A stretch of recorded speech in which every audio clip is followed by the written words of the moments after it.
Bonjour à tous. Est-ce que vous voyez tous mon écran? Alors, je voulais tout d'abord remercier toute l'équipe de l'Omédite Hauts-de-France de m'avoir sollicité aujourd'hui pour me permettre de partager avec vous notre expérience par rapport à notre démarche initiée au sein du CHU sur la mise en place de l'IUD dans notre référentiel produit, donc l'AGEF, via la CIODM. Et donc, c'est, comme on l'a déjà dit, c'est une étape nécessaire dans la sécurisation du circuit des dispositifs médicaux implantables. Cependant, pour comprendre notre démarche, il me semblait très important de vous présenter d'abord notre structure et notamment notre plateau technique, ainsi que notre activité chirurgicale, à partir de laquelle va découler toute l'activité pharmaceutique et derrière et la sécurisation du circuit des dispositifs médicaux implantables. Alors, pour rappel, le CHU d'Amiens est un des deux établissements universitaires de référence et de recours de la région Hauts-de-France, avec des missions de soins, d'enseignement et de la recherche d'innovation. Le CHU Amiens est l'établissement support du GHT Somme Littoral Sud, qui est composé de 10 établissements de santé, et aussi il est associé aux 4 autres GHT de l'ancienne Picardie, coordonnés par les centres hospitaliers de Creil-Senlis, Beauvais, Saint-Quentin et Compiègne. Je vous ai présenté ici le nombre d'agents hospitaliers. Cela, c'est très important pour vous montrer d'une part que rien qu'au sein du plateau technique opératoire et interventionnel, il y a plus de 300 agents hospitaliers, IBOD ou MAR, ainsi que 200 médecins qui évoluent. Et donc, en termes de formation, c'est quelque chose de très lourd à organiser et donc à maintenir au fil de temps. Alors, pour information, le CHU d'Amiens est en chantier depuis des années, donc c'est plus de 10 ans. Le chantier continue aujourd'hui, mais on commence à voir le jour puisqu'on est passé de 4 sites à 2 sites. Et aujourd'hui, nous sommes dans un nouveau CHU avec des nouveaux locaux tout neufs.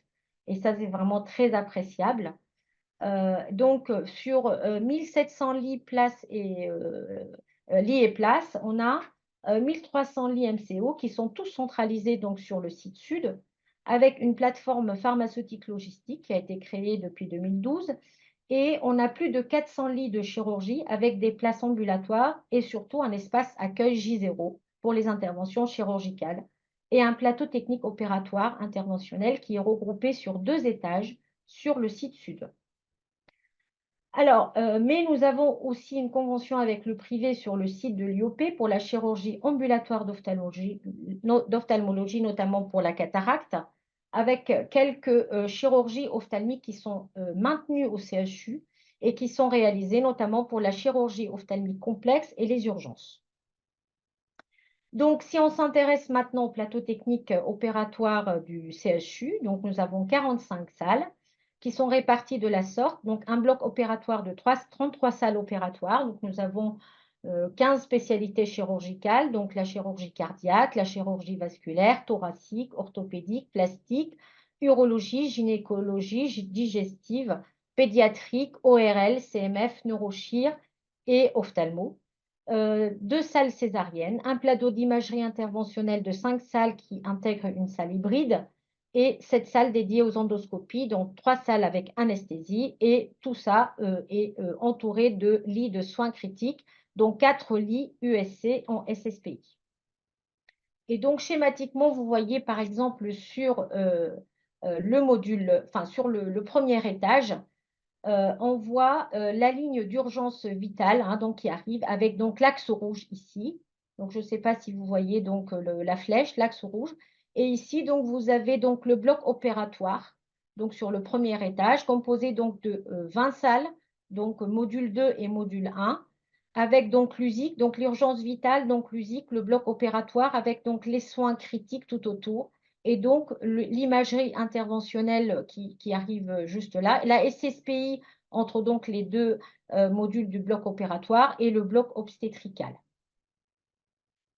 Donc, sur le deuxième étage, nous avons donc le module 3, donc les 10 salles opératoires et ambulatoires, avec donc la SSPI et puis donc le secteur endoscopique, ainsi que l'USC et l'UMCA, donc la chirurgie ambulatoire, enfin l'accueil pour la chirurgie ambulatoire.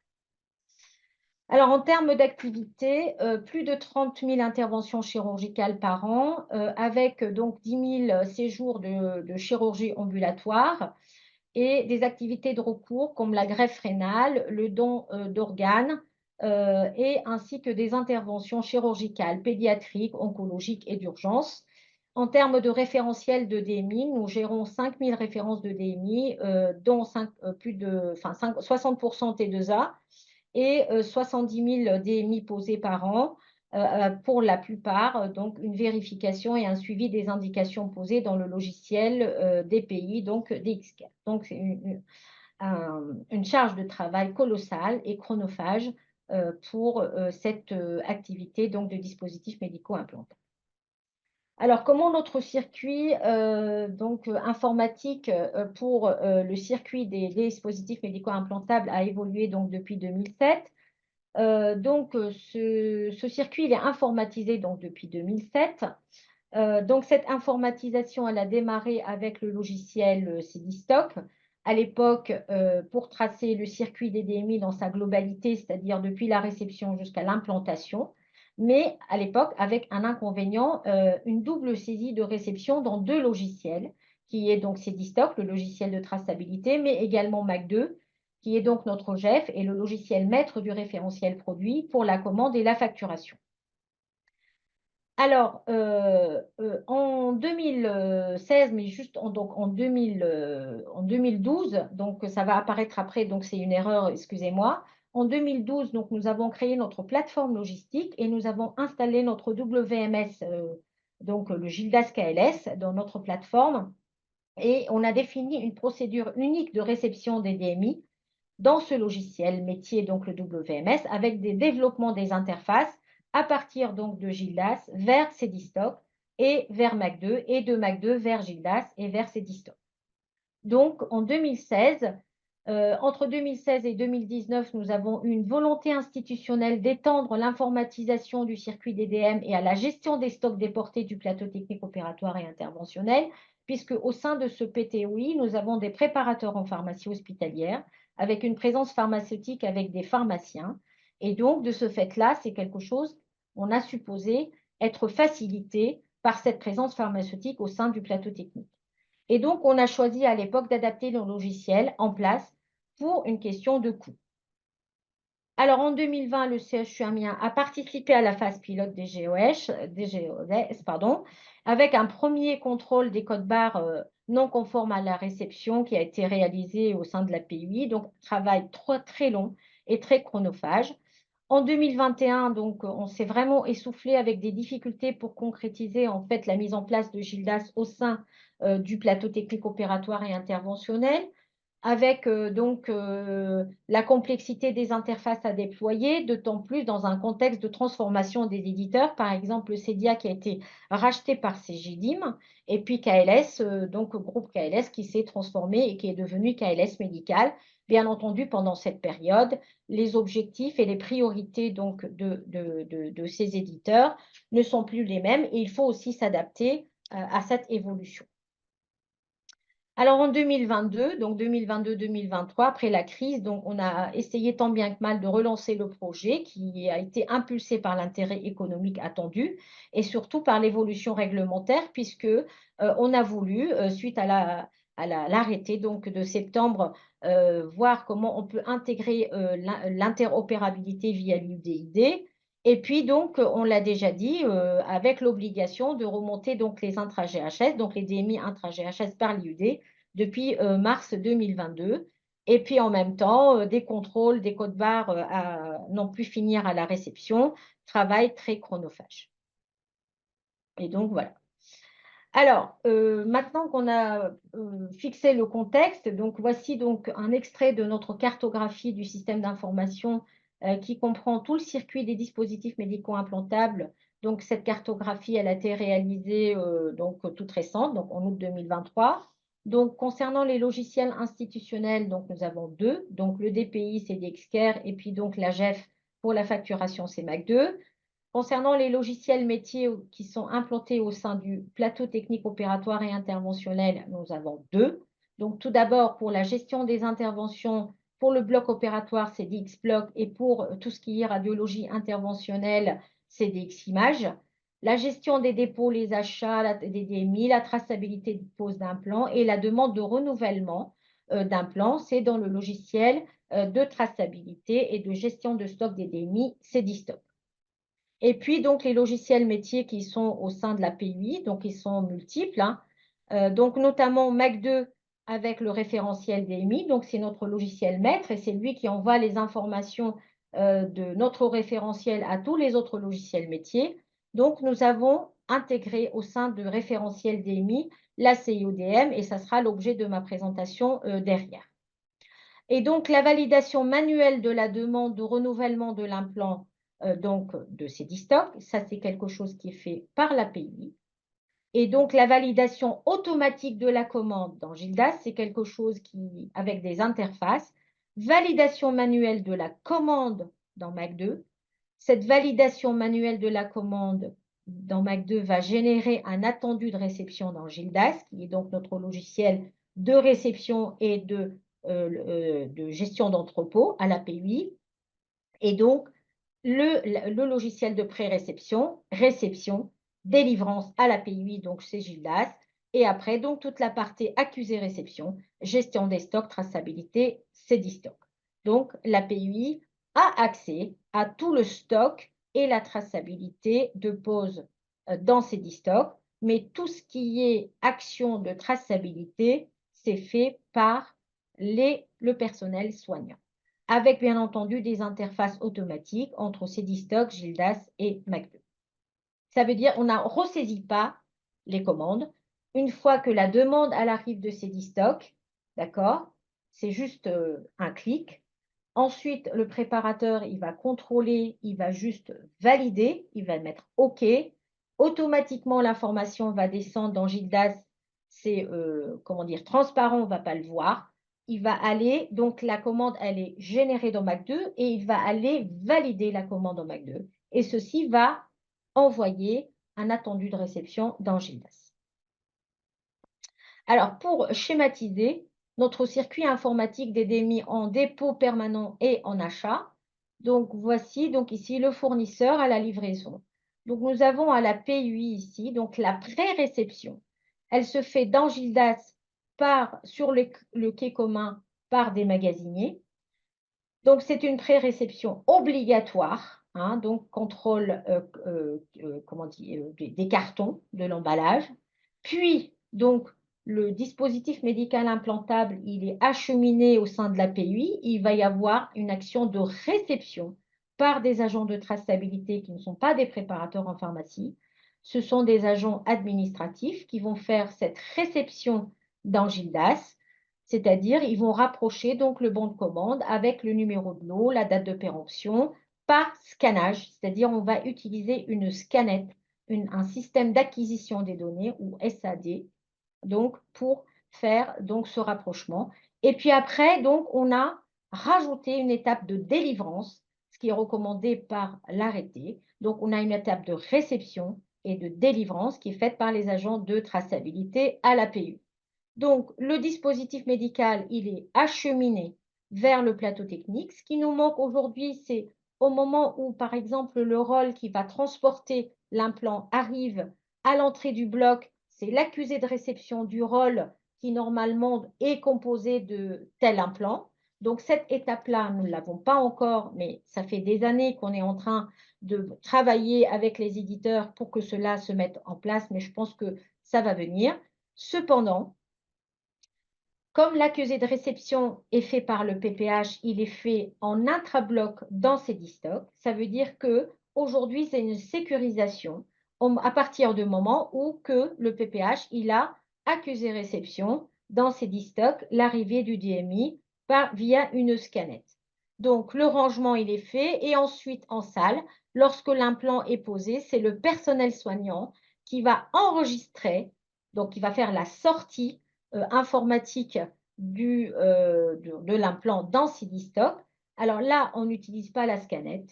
Voilà, donc on a un travail à faire avec eux. On va utiliser un menu déroulant et on va chercher par numéro de lot, voilà, donc avec les risques d'erreur. Et cette opération va envoyer au DPI un document en PDF, ce qu'on appelle la carte implant que je vous présenterai derrière. Une fois que le soignant il a fait cette sortie, c'est lui qui va demander le renouvellement de l'implant ou pas, d'accord? Si c'est en dépôt, c'est 1 pour 1, donc il va renouveler. Si c'est sur seuil, c'est la PUI qui va gérer cette notion de seuil. Et donc, c'est comment dire, le soignant, il va enclencher la demande et ensuite le préparateur et il va recevoir cette demande, mais il va recevoir une demande en plus, une indication, c'est-à-dire une fiche de traçabilité manuelle, puisque aujourd'hui dans Cedistock, on est en train de travailler avec Cegidim pour intégrer la CIODM dans Cedistock de manière à ce qu'on puisse avoir les indications directement dans Cedistock et que cette indication soit visible par le préparateur et à ce moment-là, on va pouvoir supprimer les supports papier. Donc, c'est un travail qui est en cours avec Cedistock, mais aussi donc avec FAST. Alors, donc, on reçoit, le préparateur, il reçoit la fiche implant et puis il a la ligne de demande du soignant. Donc, il va aller vérifier cette traçabilité dans Cedistock, comme quoi l'implant avec tel numéro de lot a bien été posé à tel patient. Il va vérifier que sur l'ordonnance de traçabilité, nous avons bien l'indication qui est cochée. Il va donc, lui, ensuite s'occuper de sa commande, hein, donc de renouvellement, de la régularisation, et il transmet les ordonnances au pharmacien qui, lui, il va contrôler les indications dans Dexcare.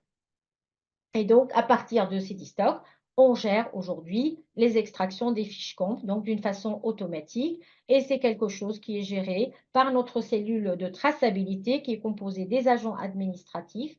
Donc, c'est ce que je vous disais tout à l'heure, les agents qui font de la réception, ils s'occupent de cette extraction et donc en lien avec les pharmaciens et avec les préparateurs en pharmacie. Concernant le circuit informatique des DMI en dépôt temporaire, eh bien donc le mécanisme est complètement différent puisque donc la demande, elle arrive par le plateau technique, elle arrive donc d'une façon écrite puisque nos préparateurs sont sur place également. Souvent, elle arrive oralement puisque donc ils font partie complètement de l'équipe du bloc opératoire. Cette demande, elle est saisie pour 90% des cas dans Ascali. Donc, parce qu'aujourd'hui, on travaille, nous, avec Ascali et on encourage les industriels et Ascali, plus on a des demandes, plus on envoie Ascali de manière à dématérialiser donc nos demandes. Mais aujourd'hui, tous les fournisseurs ne puissent pas faire des commandes via Ascali.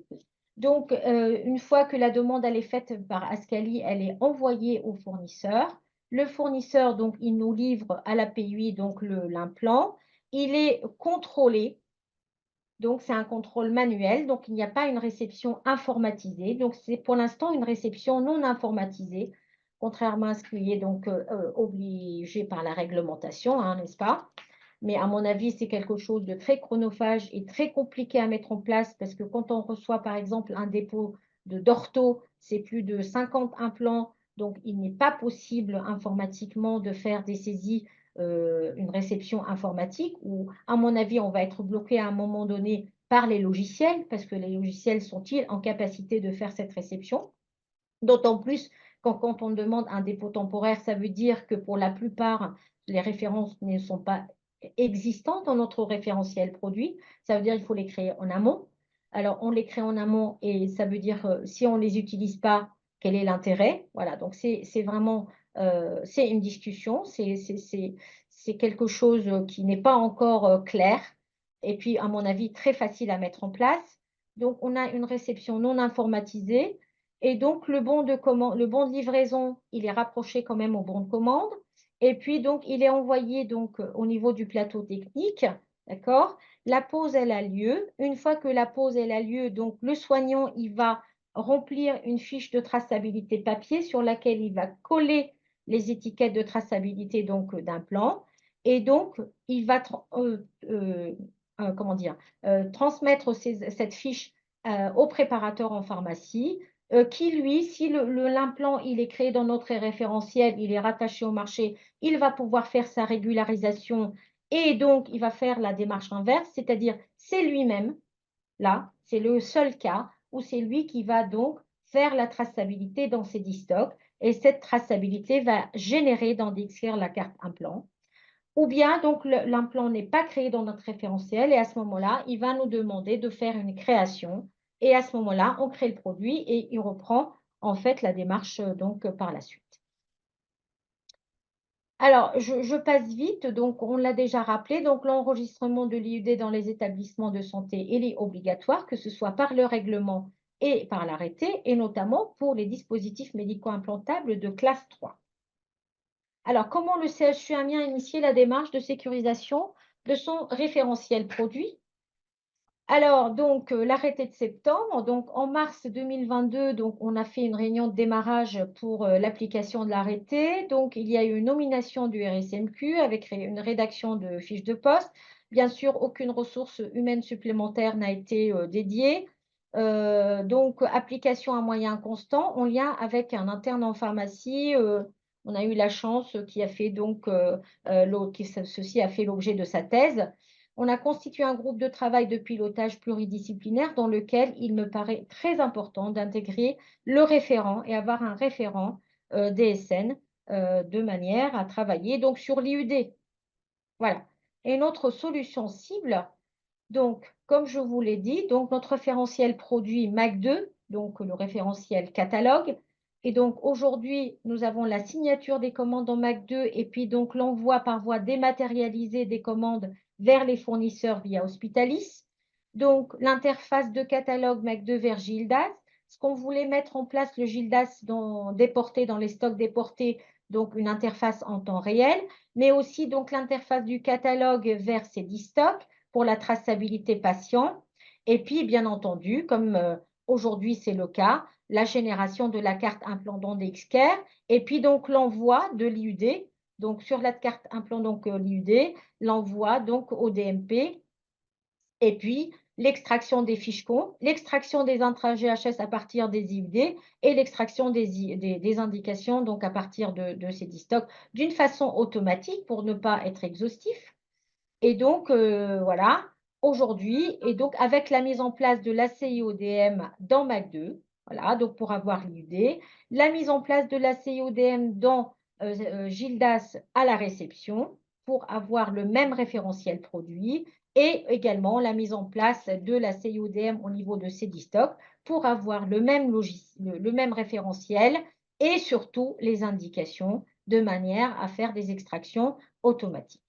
La situation à ce jour, bon, on a quand même avancé, hein, parce que ça fait quand même quelques années qu'on est dessus et on se demande si on n'avait pas intérêt quand même à attendre parce qu'on était quand même, on avance peut-être et puis que les choses ont avancé et on a des comment dire, des outils avec des éditions qui ne peuvent pas évoluer ou qui nécessitent un financement ou voilà, donc qui nécessitent donc qui ne sont pas dans le modèle standard et qui nécessitent donc des modèles spécifiques et ça veut dire un financement. Donc aujourd'hui, on a la CIO dans MAC2.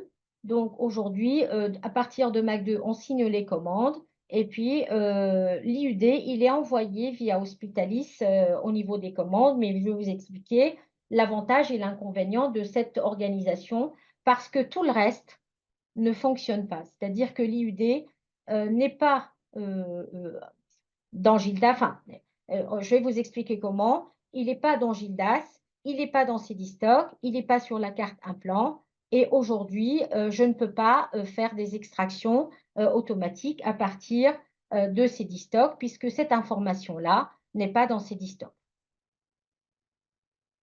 Alors, voici un exemple de notre fiche implant qui est donc générée à partir de Cedistock et que l'on retrouve dans DXCare.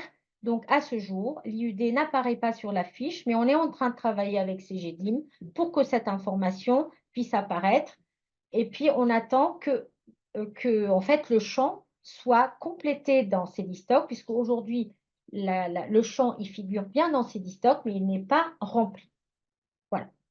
Donc, ce n'est pas un problème qui est lié à CGDIM, c'est un problème qui est lié en amont de CGDIM. Voilà, donc problème d'interface de MAC2 vers CGDIM, vers CDISTOC. Alors, concernant tout d'abord le référentiel produit, donc voici donc notre fiche produit. Donc, on en a parlé tout à l'heure. Notre fiche produit, donc MAC2, et voici donc un extrait donc de la fiche produit CIODM. Donc, on a choisi dans notre fiche produit, nous, de garder notre nomenclature et ne pas utiliser donc le libellé qui est fourni via la CIODM parce que c'est un libellé qui n'est pas standardisé et qui est fait par les fournisseurs. Voilà, donc nous avons mis en place une nomenclature interne sur 3 libellés produits. Le premier libellé, donc, c'est la classe. C'est le libellé, c'est notamment, par exemple, le libellé dans notre appel d'offres. Là, en l'occurrence, si je prends l'exemple de l'électrode vectrice compacte, donc le libellé 1, il correspond à l'électrode percutanée pour neurostimulation médulaire. Le libellé 2, donc, on met donc là la DCI, en l'occurrence vectrice compacte, parce que les services, il a fallu qu'on trouve un standard qui soit compréhensible par les soignants aussi, parce qu'il ne suffit pas que de faire un standard que pour l'API, il faut le partager avec les soignants, et ça c'est important. Donc la DCI, donc il parle en DCI, mais aussi avec des caractéristiques importantes qu'on définit avec les utilisateurs. Donc là, en l'occurrence, on a mis la longueur et puis le nombre de plots avec donc la référence. Et donc celui-ci, donc il est appairé. Donc nous avons le code CIODM. Ça veut dire que c'est un code qui a été appairé. Ça c'est important parce qu'il n'est pas appairé. La mise à jour automatique ne se fait pas. Donc il est important que cette mise à jour, que cet appairage ait lieu. Et puis après, donc on va descendre donc des informations de type la M21 et la NCHFS. Sur la page suivante, nous avons donc la Cladimed qui est toujours incrémentée, bien que ce n'est pas la classification donc, officielle aujourd'hui, c'est plutôt la classification EMDN. Sachez que FAST, il a dans ses fiches la classification EMDN. C'est un travail à faire en interne avec les éditeurs pour que nous, on importe plutôt l'EMDN dans notre case ATC plutôt que la classe Cladimed. Voilà, et donc ce qui est important, c'est que nous avons cette information facturable T2A avec les dates qui viennent automatiquement de CDISTOC, de FAST, pardon.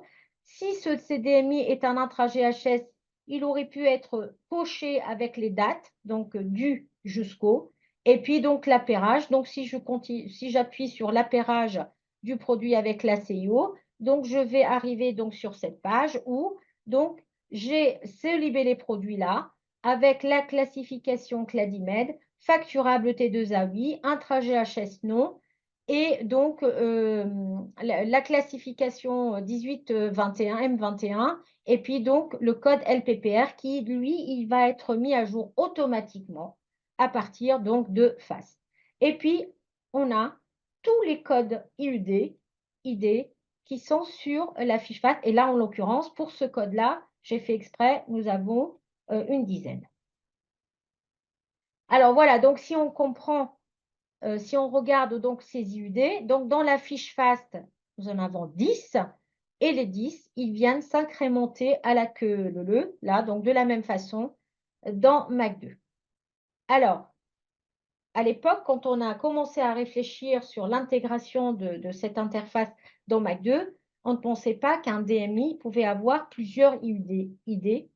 Et donc, on pensait qu'un seul IUD, et là, ça a tout un sens, puisque s'il n'y a qu'un seul IUD, à ce moment-là, il n'y a que lui qui va pouvoir être choisi, et c'est lui qui va être envoyé via la commande.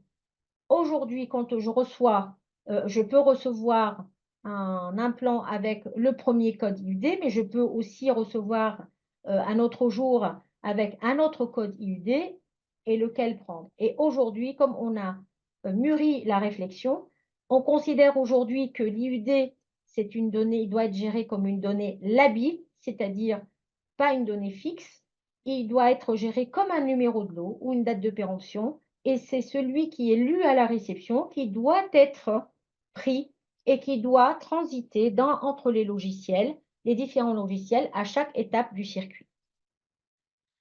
Alors, si je prends donc le 1er IUD là, donc voilà, à la réception à ce jour, donc je reçois donc, la même électrode et donc c'est l'IUD qui n'est pas tracé à la réception à l'API, donc je scanne ce code barre qui est normé, hein, donc tout va bien et on voit bien qu'en fait, dans Gildas à la scanette, OK, le code IUD, il est bien lu, d'accord? Il est bien lu, il est affiché dans Gildas au même titre que le numéro de lot, mais ne remonte pas dans Cdstock.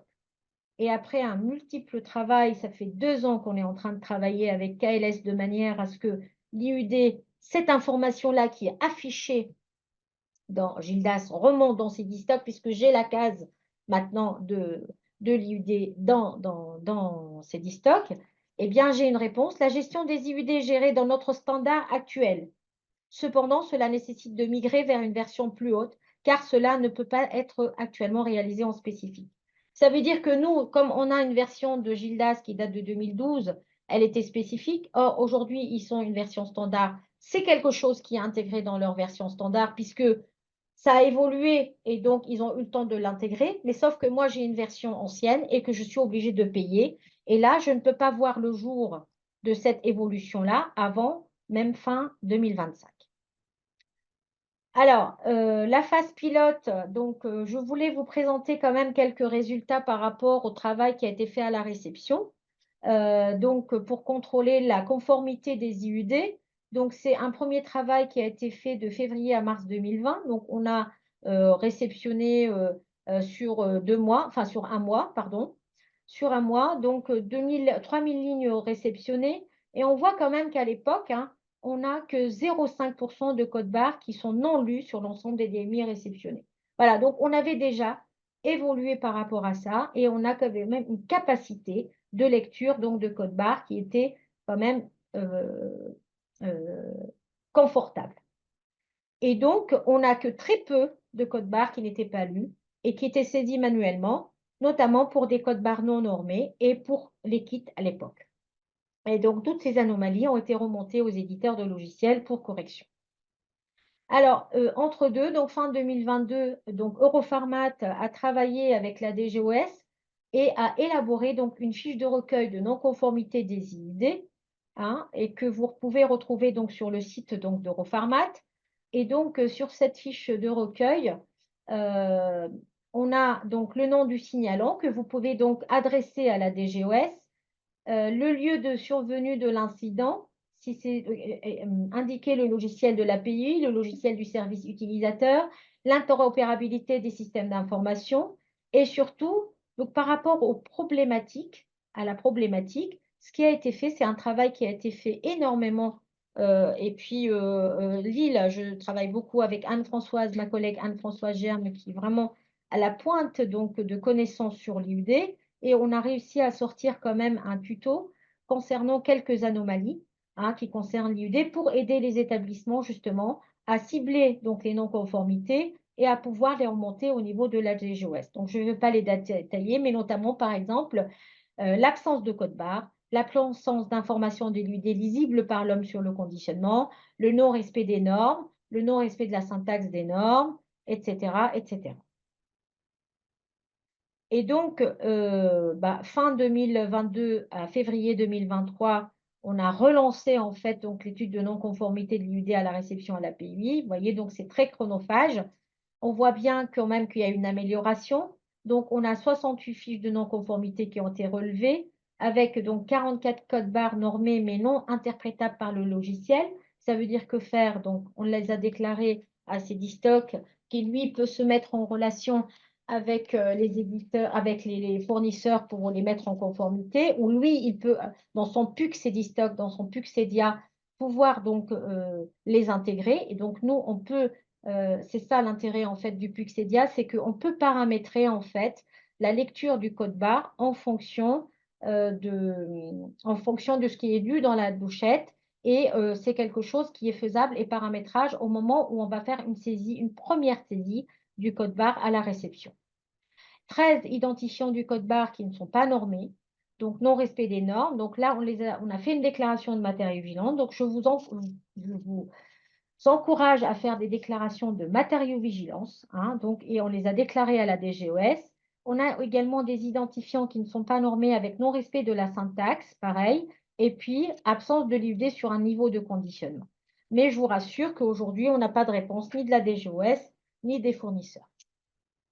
Donc, avec tout ça, l'IUD est non interprétable à ce jour entre Gildas et Cdistok. Donc, vous voyez pour donc, ma sonde vectrice, bien sûr, donc l'IUD, il figure, mais il est vide. Cependant, l'IUD, il figure dans Cdistok lorsque je fais une entrée directe dans Cdistok.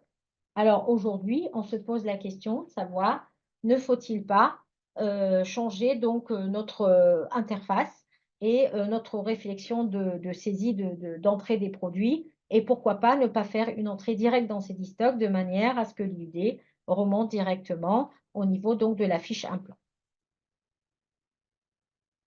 Alors, donc plusieurs contraintes et freins qui freinent l'avancée des travaux. Donc, vous voyez bien qu'on a plusieurs systèmes d'information, plusieurs logiciels métiers, et il faut intégrer l'IUD